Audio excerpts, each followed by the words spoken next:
Beyond the newsroom, where untold story is revealed. Bwetwogera ku ky'okussa gavumenti ku nninga ekyamazima amatuufu kiri nti NUP erabika ng'etandise okuba ng'enyigiriza gavumenti ya Yoweri Kaguta Museveni. Ffenna tukimanyi bulungi nti akakiiko akamanyikiddwa nga aka COSASE ke konna akagenda maaso n'okuba nga kanyiga n'okuba nga kalaba ebituli ebyo ebiba mu bakozi ba gavumenti, offices za gavumenti abazifuna nga bayita mankwetu, era nga kakulemberwa omubaka wa Kyaddondo amanyikiddwa bulungi nga Muwadanku Nnyingi, ng'amyukibwa owa Nakawa municipality Musajja mukulu amanyikiddwako obulungi nga kanso.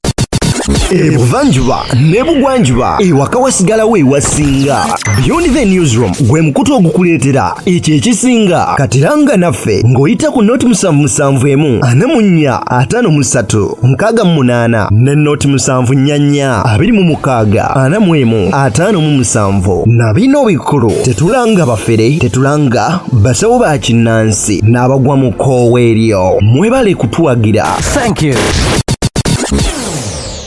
Nga kanso George Musisi onono bakutte commission ya parliament ne babakola bwe bati buli adde mu office yenna nengamba kikikino Zake Francis Butebyeri ku government assurance committee naye ngo Omuliro agukumira n'abagamba nti ekijja si muntu. Twagenze okumaliriza nga Mariam Wangadya gakaba gakomba nengamba oh my goodness.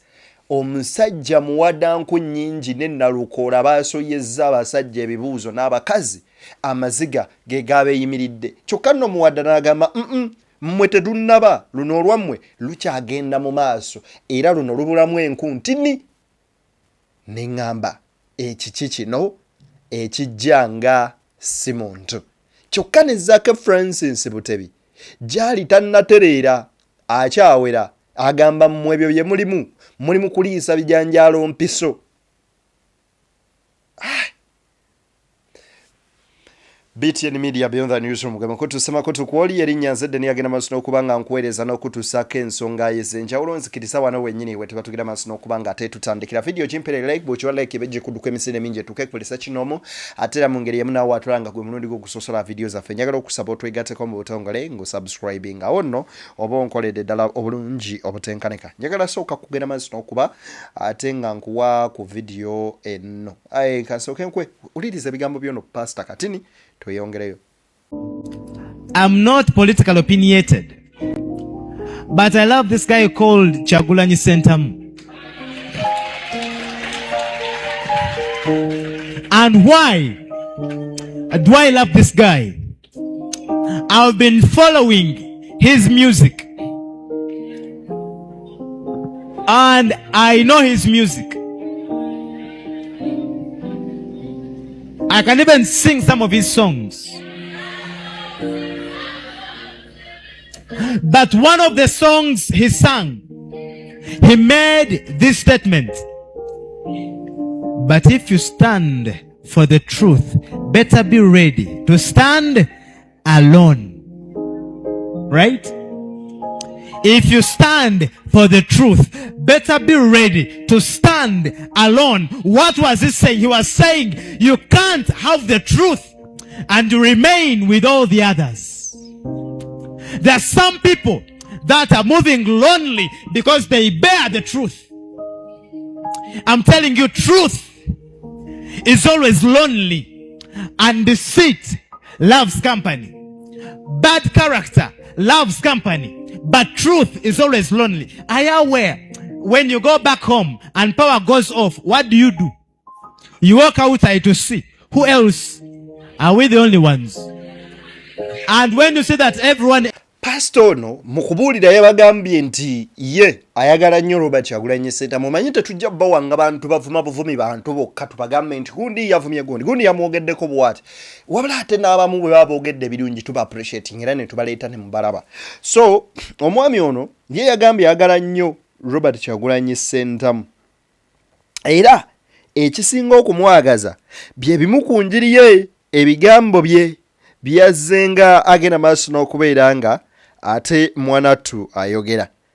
Era ne mu nnyimba ze zonna ezisomesa. Era nga Bobi Wine yagamba nti bw'osalawo okuyimirira ku mazima kimanye nti osazeewo okuyimirira bwannamunigina. Ne ŋŋamba akasajja kalabika kaategeera Kyagulanyi. Anyway, njagala kuwa video eno tusooke tutandikire wano katini. Bino ebigambo bya munnamateeka amanyikiddwa nga Kenneth. Sooka owulirize wano kati. Leeta omubiri gwa Muwanga Kivumbi oba mulamu oba mufu mu mbeera yonna gy'abeera alimu. Asooka atubuulire gy'ali mu ngeri y'okusiruwaza kwegamba. Mbu asooka atubuulire gy'ali. Ani omusibe? Omusibe. Asooka atubuulire gy'ali oba mumutubuulire gy'ali tuke tukole ki. Kakati omulamuzi n'agamba agenda kuwa ensala era agiwadde olwaleero. Okumenya amateeka kuwooma. Eriyo yagamenya. Kubanga kibala kya Adamu ne Eva. Kasita okikombako watayagala kulekula. Okitegeera? Kasita omenya amateeka tosobola kuddayo ate ku mateeka. Kwa hiyo amateeka bikaluubiriza. Mu bigambo bye mpulidde omwami ono ng'ayogera ku mbeera ya Muwanga Kivumbi era ng'ayogera ku bamenyi b'amateeka nti the moment w'omenyera ku mateeka ekyamazima amatuufu tosobola kubanga odda mu mbeera za bulijjo. Era kankuwa vidiyo eno tumuwulire bulungi. Poliisi yakola roadblock n'eyimiriza emmotoka eziva eno nezigaa temujja n'eziva e Masaka temujja nekkiriza eziva e Butambula kwa Muwanga gye yali ava n'ayingira mu Lutuula. Baluyita Lutuula. Bweyatuuka mu Lutuula ate n'eyimiriza endala zonna. Operation eryoke ekole ki? Ekolebwe bulungi. Era waliwo drone ng'epakinze wali ebbali. Kati abali mu leeya owa poliisi yasooka okutuuka ku mmotoka ya Muwanga. Abali mu leeya ne bajja nga bakutte n'ebyokulwanyisa. Muwanga bwe yaggulawo ne bamuggyamu ne bamutwala bamuteeka mu drone. Drone nevuga nekola ki? Poliisi neeta emmotoka. Kati poliisi bwe gamba nti ntayi gwoba totegedde nekiba kikulagawo woyimiridde nti amaanyi poliisi tekyalina. Amaanyi gagiwedde. Tolina poliisi. Okusinziira ku Counsel Kenneth agamba nti poliisi tekyalina maanyi. Byonna ebyakolebwa mu operation zonna ezaakolebwa nga Muwanga Kivumbi yakwatibwa nga abuzibwawo poliisi yaliwo. Naye bw'ebiba nga bavayo bafulumya report ezifaanagana bwe zityo nga zimwegaana. Ekyo nno kyongera okulabisa gavumenti n'okwikeninga ebitongole by'ebyokwerinda nga poliisi nti obuulyawo tekikyalina maanyi. Sooka owulirize zaake. Olwaleero tunye meeting yaffe endala ey'akakiiko ka government assurance era ndi musanyufu nnyo nti tusobodde okutema empenda biki bye tugenda okuba nga tusookerako omwaka guno ogw'ebyensimbi ne bye tutandikirako ddala bagirawo. Era olwaleero tusobodde okwegattibwako Brigadier General Rashande era nga mmanyi omulundi oguddako ne gwe mulindiridde ajja kujja. Zaake Francis Butebi batemye evvuunika erisooka eriyo komiti yaabwe ya Government Assurance Committee. Rashanda abalabiseeko n'abagamba nti ne gwe musuubira mbu naye ajja kujja. Ani oyo oba Zaake n'Anita Among mwe simanyi na kumanya. Omukyala Mariam Wangadya abuze kata akaabe amaziga. Mutunuulire olabe gaakaaba gaakomba. You can have a procedure. Chairman, we have some procedural issues.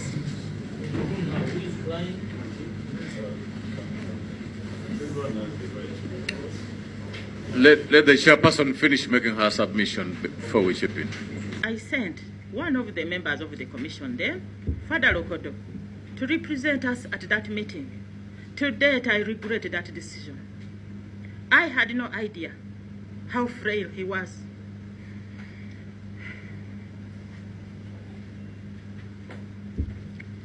Father Lokodo came in at the last moment I had known that he was a little unwell, but I didn't know the extent of his ill health. Eventually, he collapsed and died in Geneva. He stepped in because this commissioner who I had asked to travel to Geneva had declined. I also sent her, declined to attend it, and didn't even have the courtesy to tell me so. I discovered later that she had not arrived at that event. Mr. Chairman, I should add that these commissioners have tormented me at office ever since I met them. The worst is when they conjured up false accusations against me, wrote false and malicious stuff against me, which they distributed to various agencies like State House Anti-Corruption Unit, Police, Inspectorate of Government, and various government offices. They have based on this false dossier to unleash untold psychological terror on me using social media, mainstream media, bloggers, etc. They have defended... Madam Chairperson, I'll still restrain you to stick to policy issues and not personal. Saying that the recent statement of the Attorney General on the floor of Parliament shocked these members, hence resorting to the committees of Parliament to further their smear campaign against me. But I should end maybe on a positive note that despite their vicious hatred for me, I have tried to reach out to them. I asked one of us, Commissioner Lamex Omara Apita, to initiate dialogue between us. He had started these efforts. He even identified an external professional mediator, the immediate former Solicitor General, Mr. Atoke, to help mediate between us with the view to bringing us together. So far, I see no sign that they are ready for a mediation. Their only mantra is she should go. Thank you. I thank you, Mr. Chairman. Thank you, Madam Chairperson.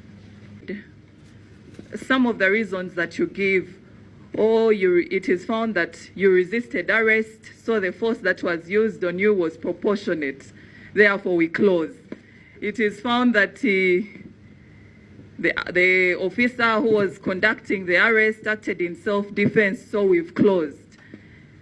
Madam Chair, in my view, these are not decisions that you would unilaterally reach.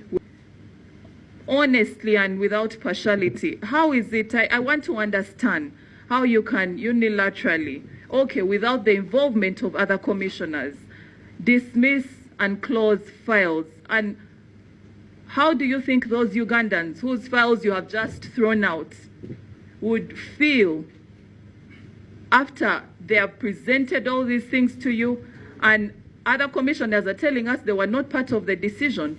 So did you sit alone with your director complaints and say this one throw out, this one throw out, this one take in? Thank you very much. Omukyala gubeta Honorable Anakadek abuuziza Maria mu Wangadya gwe nga bw'okaaba era bw'oyogera ezo zonna accusations z'ogenda maaso n'okubeera nga oyogerako bye bakwogerako bakomishona banno bye bakola bikoze bitya biki byonna nga byogera gw'olowooza bo bannansi bawulira batya bwe wakwata ensonga zaabwe fayiro zaabwe n'ogenda ozisula eri mu kasero nga tosoose na kwebuuza na kuba okola nabo gwe n'ojja okola bukozi bintu mu ngeri yogadi bengalye gy'obyagalamu nabagamba bwe kuba kubaayo kkono omubaka omukyala omulala mu palamenti gwe tugenda okugamba nti ono namugga waffe agenda kuba mukyala Adeke era omukyala ono ab'Essoroti mu butuufu muli represented bamuyita Honorable Anna Adeke deputy wa Zaake omukyala mugezi omukyala amanyi ensonga n'ekituufu ekyokukola njagala owulirize ku muwadanku nnyingi katini omanyi eno eringa mmere mwana ttu buli omu alya. Some commissioners said they have been visiting detained people. Where did you go? Yes? Let the commissioner tell us, has any commissioner picked interest? Honorable Simeo, who did you visit? Honorable? Chair.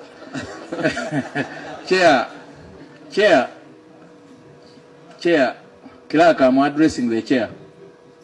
Clerk, you leave the chair, I'm addressing the chair. Chair, there's one thing that has just come in my mind, because let me hope the chairperson, Uganda Human Resource Commission, has not feared, because you see the other time I saw her lamenting on social media that one of the reasons why she fears to interface with some of the commissioners here, they always come with guns in the commission meetings. It is on record. And she clearly stated that it's Honorable Jacqueline who came with a gun one time and scared her. That's why she and pointed it at her. Is it true? Can you be on record and tell the Ugandans? Because not only the members, but Ugandans. Mr. Chair. Proceed, no, these are realities, and she's here. Proceed. So, Never day tugenda nyumirwa parliament yedo kubanga obo godere ebigendo jibabu bigenda kuba bingi. Njagala kuwa wano ku Honorable Narukola osokolirize bino ebigamba. Wulira. The first one to the commissioners. Is it true that in August 2024 the Canadian embassy proposed an offer of $20 million to facilitate the activities of the Uganda Human Rights Commission, and that the same was rejected? Is that true? Secondly, Mr. Chairman, dear commissioners, your chairperson publicly stated, and I wish to quote verbatim, that the President has turned the Uganda Human Rights Commission into a dumping ground for political failures, heavily indebted individuals, and sick people who act as liabilities. As sitting commissioners, do you consider yourselves political failures or liabilities to this nation?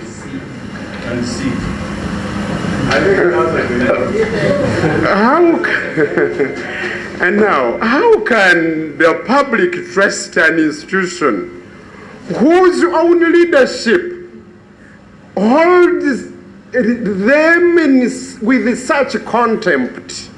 Really, commissioners, are you that liability to this country? The last question, Mr. Chairman.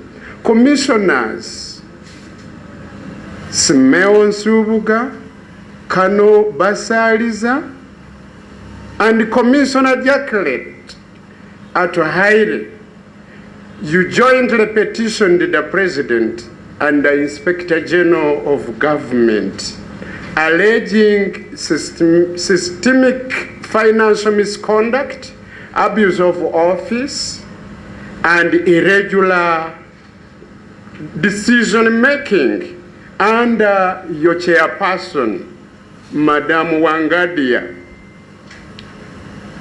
Since you are appearing before us, the Parliament of the Republic of Uganda, and I'm aware that this complaint has taken some time, have you come with audited accounts, audited evidence, so that you can submit it to us for further scrutiny?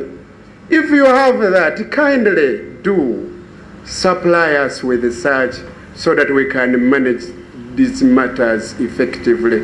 I thank you, Mr. Chairman, for the time you have given. Thank you so much. Narukola. Atadde Wangadya kuninga ne bakabishora. N'ababuuza ddala bituufu muli balwadde bayi. Muli bagenzi esawa yonna mugenda ye abaffe. Mulina amabanja mwaggwayo muli bannaku bankuseere bwe mutyo. Anti Mukama mmwe yagamba bebawa bwa commissioner either abamulwadde nnyo ng'agenda kufa yeetaaga kufuna allowances za bujjanjabi sina kindi nga political failure oba oliawo ng'amabanja galina mangi gabasuseeko abange muli bankuseera otuuka ku seeryo mutubuulire era mufuna mutya woofiisi zino mu mbeera eyo gye mulimu mmwe basaabankuseere nenkwata ku mutwe ne gamba abaddayo omuzungu yakola nalukoola ankwa Lutamaguzi agambye nti ye takyayogera na President Kyagulanyi nsonga ki gyawadde wuliriza emabega kawo akajja mwesaleko okwogera naye naye ng'akukubira n'akubuuzaako kisimani bokyali mu kibiina togenda ate n'omukulembeze anti wuliriza nze lwaki musalako saagala okumuyiga okumuliko okumuyiga kati fe bw'oba communicatinga naye they can trace him through your phone wamwesalako for his betterment fe abakulembeze tetubaleka nti omuleke just for nti omulekawo kwegamba nga nawe ogamba his security at least ebeera much better without more and more communications. Tulina abantu baffe bangi bagenda batracingira ku masimu. Nogira n'okikola once in a while n'omuga president good morning. Naga good morning honorable. N'okirekawo. Nebino kuba kakati state kyekozesa trackinga nnyo amasimu g'abantu. Wano waliwo ebyuma bye baleeta. Ekyuma ekimu kiri mu URA, ekirala kiri ku Semayi, ekirala kiri mu State House. Ekira poliisi ekikozesa ebiri bitaano ebitracking amasimu gaffe gano ebiseera ebisinga abantu abamu boogera ku masimu reckless nga tebamanyi nti amasimu gaabwe gabeera tracked kubanga waliwo abantu abasinga kati nze nagaye ndi mu red book abantu abasinga nga balina okumanya mwogera ku ki kwanza okimanyi nze yali president wa People Power owa Greater Luweero ate era n'emirimu ngikola kati babuuza ku masimu ago bakommunicatinga ku ki ensonga za honorable musajja mukulu muziwulidde bulungi Lutamaguzi Sebakola munzikirize neme kusukkawo wano tusinkane nga guludde nakkiriza bye bye.